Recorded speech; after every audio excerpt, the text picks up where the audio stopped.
Now then, Vinyl Monkey here.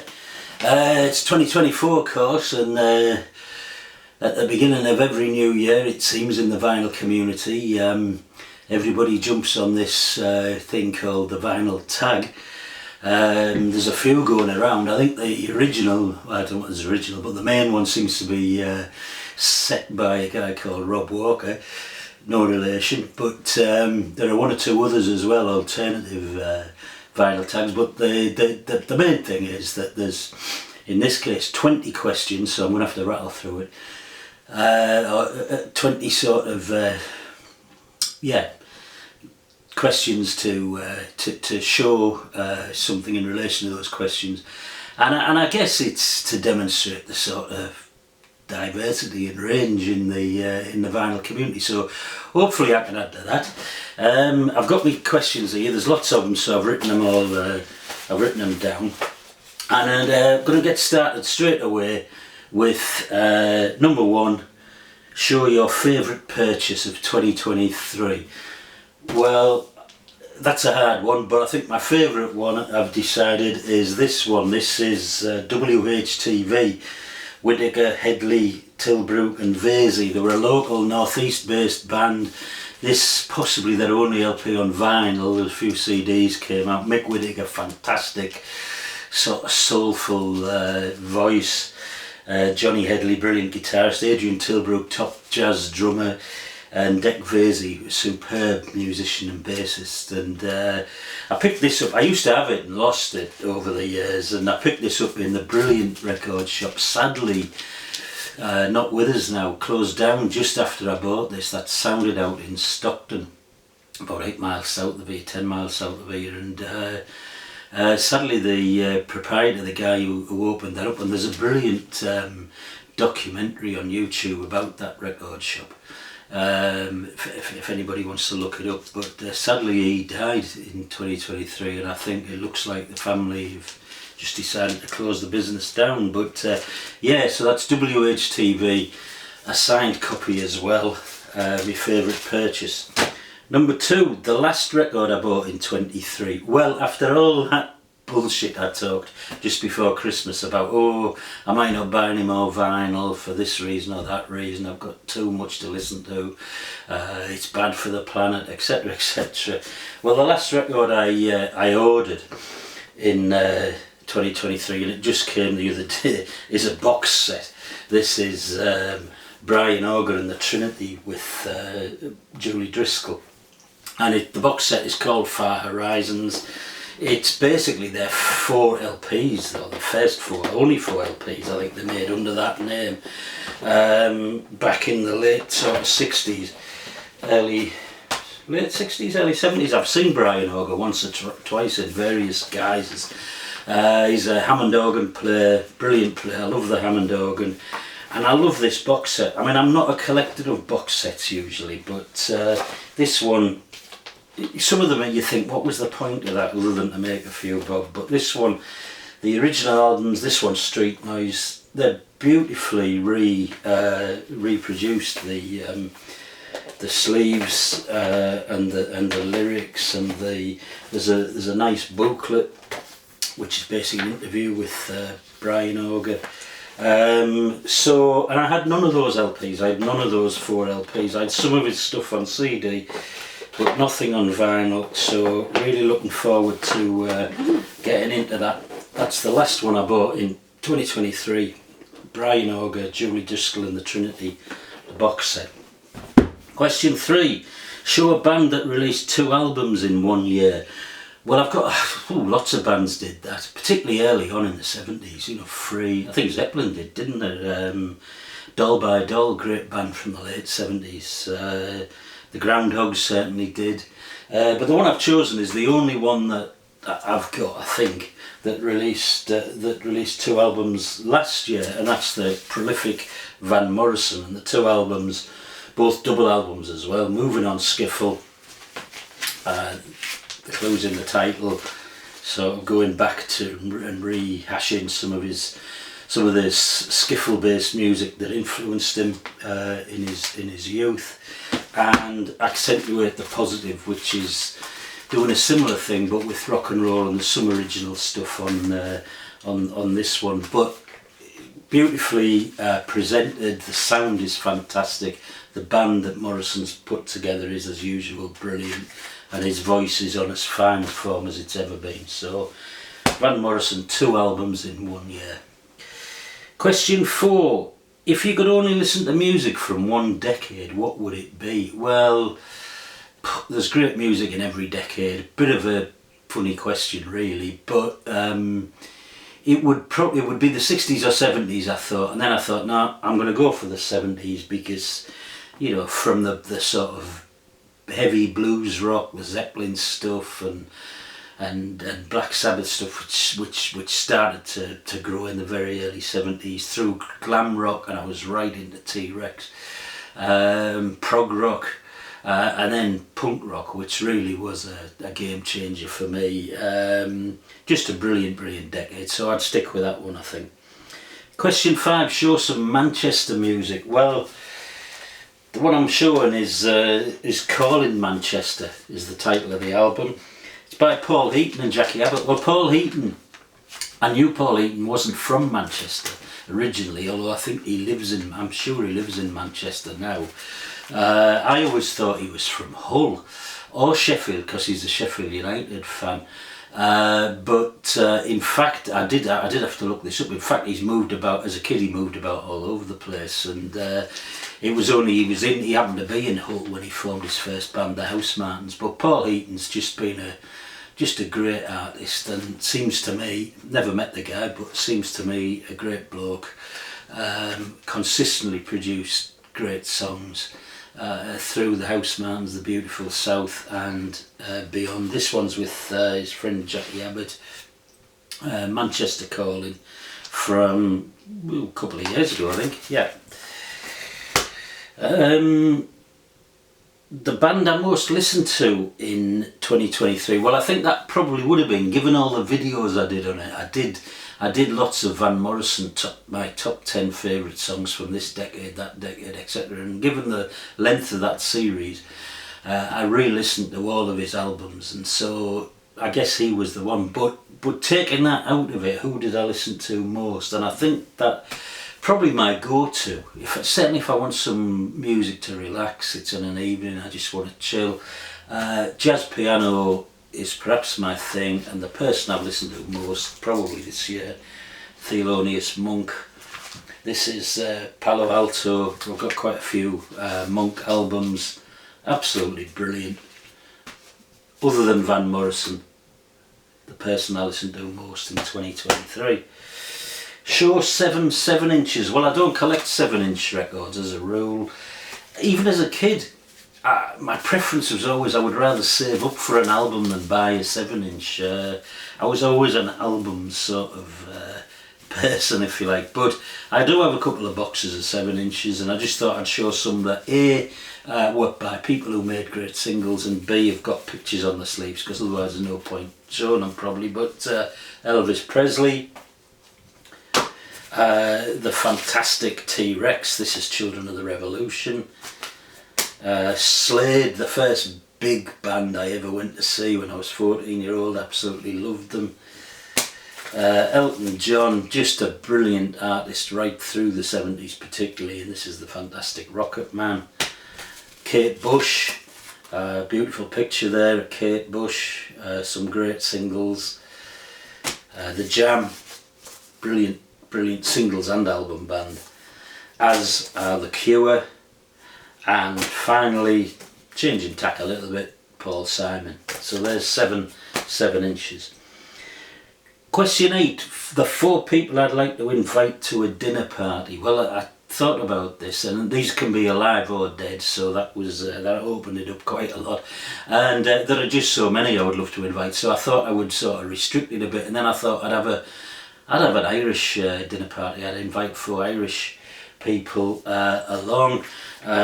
Christy Moore, just great stories, a great storyteller in song, but I'm sure he's just a great raconteur and just such a genuine, authentic guy. He'd be brilliant company. As would Phil Lynott. This is Phil Lynnett's solo album, one of his solo albums, Solo in Soho. The third one, Sinead O'Connor, sadly passed last year, but yeah, would be a really interesting guest, I think. And lastly, and this is just because I could just listen to this bloke's Dublin accent forever, that's Ronnie Drew of the Dubliners, who again is not with us now, but so they'd be me four, and I could have picked another 4 or another 24 Irish people as well to invite for dinner. Probably have to cook Colcannon or anyway somewhat Spuds related, I suppose. But anyway, question 9. Sadly, we lost them in 2023. Well, a lot of the sort of big rock, pop, music stars are sort of inevitably dying now, because they started out in the 60s and 70s, and you know, that's just the way life is, I suppose. But some have gone far too young, of course, this year. I mentioned Sinead O'Connor, Shane MacGowan, lots of others. But I thought I'd mention one who lived to a canny old age. He lived to 89. The brilliant Wayne Shorter, the saxophonist. This is his album Speak No Evil. He's got a brilliant band on this album. Freddie Hubbard on trumpet, Herbie Hancock on piano, Ron Carter on bass, Elvin Jones on drums. Just a fantastic album. I think it was 64, this album, and it's sort of somewhere between hard bop, post bop, modern jazz. It's but it's gorgeous. Can't get too much of this album, and apparently an all-round good guy. One little story I'd heard somewhere along the line was when Tina Turner was sort of escaping from domestic violence, Wayne Shorter and his family put her up. But anyway, yeah, died in 2023, Wayne Shorter. Question 10. If you could only listen to music from one country, what would it be? Well, I'm going to stick with me island theme, I think, for this one. I mean, the obvious one would be probably England or the States, given the volume of music, but I'm going to stick with Ireland. There's all types of music represented from that country. The crack is so good, so that's my answer to that question. Number 11. Mention 3 vinyl community channels you discovered in 2023, and I think we're encouraged to mention channels with under 1,000 subscribers, and also to mention how many subscribers they've got. So I've got a confession to make, actually, vinyl community. I'm not on. I don't do a lot of social media, but I do watch a little bit of YouTube.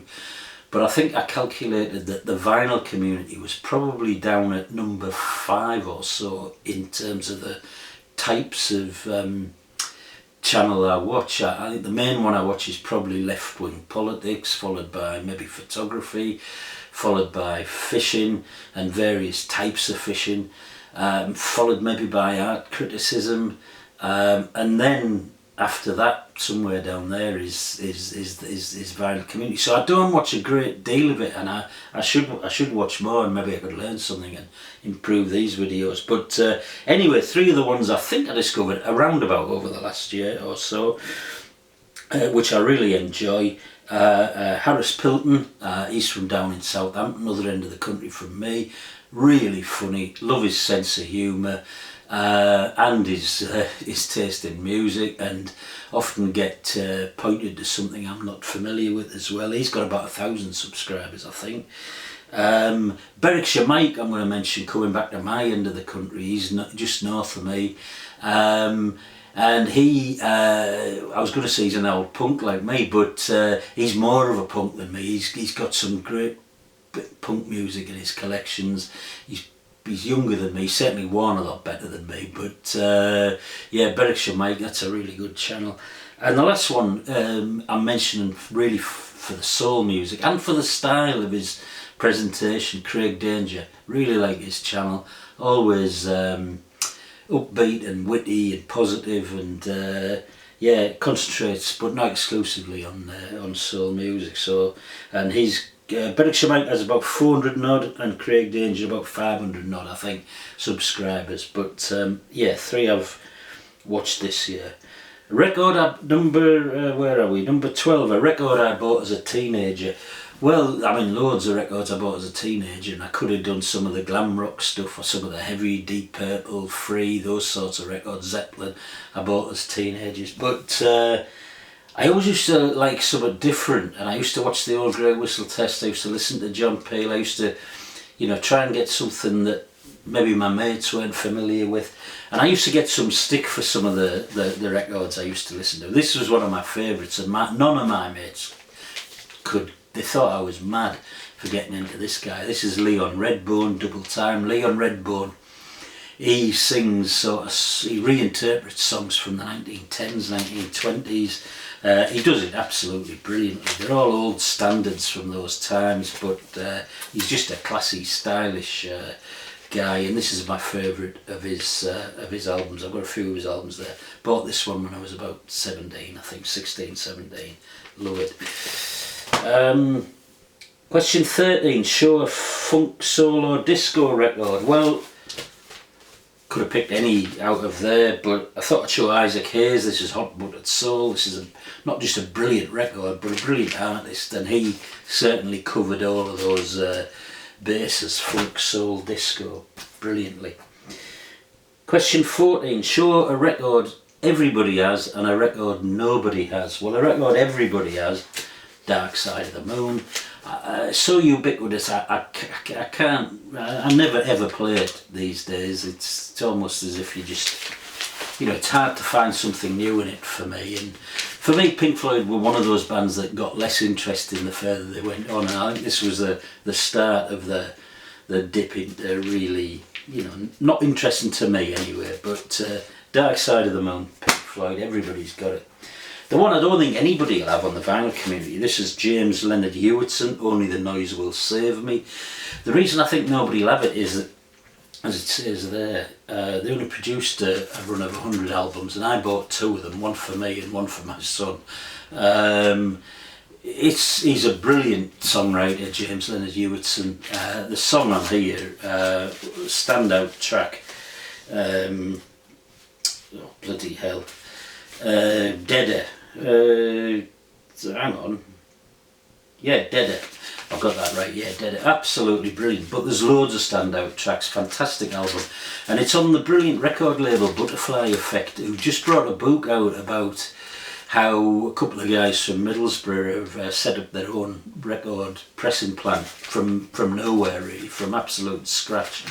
And they press these records. And yeah, it's just a brilliant story of how you can do things local, and these support sort of unsigned or, you know, under the radar sort of local bands from the northeast of England. Superb. James Leonard Hewitson, Only the Noise Will Save Me, on the Butterfly Effect label. Show a female artist bought in 2023. Nina Simone. I only had her on CD, and so I got this one, and it's a sort of a remastered by Kevin Gray, some nice liner notes and everything, and it's a beautiful recording. This is Nina Simone and Friends. Gorgeous stuff. Question 16. What was the favourite video I posted in 2023? Well, I suppose my favourite, probably my Cleaning Records video. I think I like videos where yeah, you get a bit of a laugh with them. I had a laugh making that. So yeah, How I Clean My Records, that was my favourite from this year. Show a 90s classic album. Well, I could have shown a few here, and I suppose when you think of the 90s, you think of sort of Oasis and Blur and the Manics, and, you know, I could have showed one of those bands, but the one I'm showing, it was made in the 90s, and it's certainly a classic, and it's a brilliant album, but you probably don't associate it so much with the decade. This is Scott Walker's Tilt. Just the incomparable Scott Walker, absolutely brilliant. The opening track, Farmer in the City, oh dear me, nothing like it. Scott Walker, Tilt. Show an album cover that I'd love to dive into. Well, I thought about that, and I thought, what? If I was going to dive into something, then maybe a swimming pool would be a good idea in terms of, this is Argent's in Deep, which shows, I guess it's Rod Argent, underwater there in a swimming pool. But then when I give it a bit more thought, I thought, no, really, if I'm going to live in that, I do love being underwater. I've always wished I was a fish, actually. But then it struck me how few records have got fish on their covers. Now I hope that people can point me to some. I haven't been through and looked at all of these covers again, but the only one I could think of off the top of my head was White Noise, the sort of synthesizer experimentalists, David Vorhaus. And this is White Noise 2, so this is the cover I've decided I'd go into, even though they're all fairly boring goldfish, but I'd like to be in a fishy environment. And question 19, an album that feels like the greatest hits. Well, I've waxed lyrical about this one before. This is Daryl Hall and John Oates' Abandoned Luncheonette. Went a bit under the radar at the time, but every track on here, an absolute stunner. They all sound like they could have been hit singles. The one that everyone will be familiar with is, of course, She's Gone, but they all just sound sound like the greatest hits. Brilliant stuff. Abandoned Luncheonette, Daryl Hall and John Oates. And then lastly, question 20, thank God for that, you say, an album that turns 50 in 2024, i.e. it was produced in 1974. Well, there are loads of brilliant albums in here.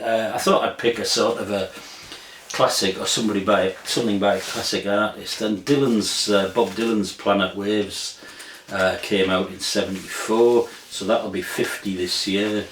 I think it's a really enjoyable album. It's probably one of the ones of Dylan's I go back to and play more than some. Dylan's artwork, which was roundly panned by everyone, is front and back. The person who originally owned this has took it upon themselves to sort of score and give a little mark. 3 good, 4 very good, 3.5 to every song on there in blue pen, which not really a good idea. All their scores are between 3 and 4, which is probably right. I mean, this is the album where he was supported by the band. It's a really sort of loose and I think quite a happy, joyful album. Good to listen to. No need whatsoever for 2 versions of the classic song Forever Young. The first version on here, the slow version, would quite suffice, I think. But anyway, this album's 50 this year, so whether they repackage it or whatever, I don't know. I won't be getting it, I'll stick with this one.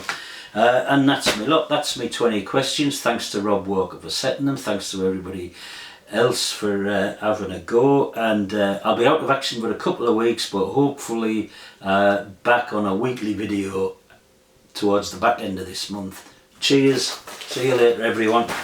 Oh, and I thought we'd go out, I've been going out with a bit of music here. I thought we'd go out with where I started, with Mick Whittaker, and this is his version of Louie Louie, and I was in the audience at this gig as well, so